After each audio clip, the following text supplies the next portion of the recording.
My friends traumatized a burglar, but it was so funny we got away with it. In college, I was throwing an endo-fear party at my house and suddenly felt the need to throw up. Both of the bathrooms were taken, so as a last resort, I ran outside and into the bushes. When I was finally done and looked up, I see my neighbor's window open, which was weird because he was at the party and lived alone. I went over to the window and saw some guy with a travel bag stuffing everything valuable he could fit inside it. It took me a minute to realize what I was seeing, but when it hit me, I ran back upstairs telling everyone there was someone robbing the house next door. A few girls called the police, but for the guys, it was already too late. Some of them picked up some brooms, one of them even getting a roll of duct tape, and all ran across to the house next door. The burglar sees them, panics, and tries to leave through the same window. By then, it was already too late because the mob of drunk guys tackled him to the ground and hit him with their brooms. He just laid there absolutely terrified out of his mind. When the rest of the guys came outside, the duct tape guy saw what was going on and started to tie the guy's hands and feet together. I have no idea why he just let it happen, because after someone brought a giant trash bag outside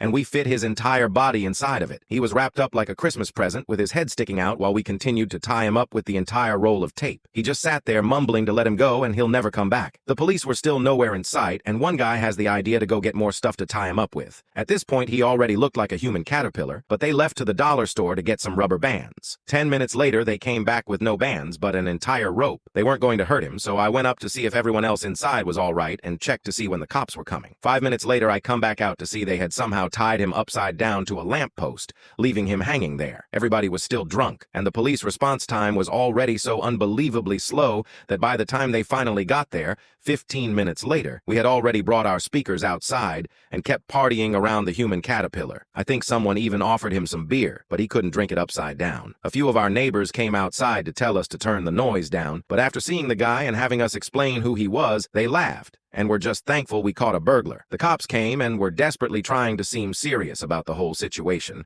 but we could see them hiding their smiles. They had been searching for this guy for a while and couldn't believe this was how they catch him. They weren't mad since we were all 18 and didn't hurt him. But the best part was they got him down and put him in their car and literally just drove off while keeping him in his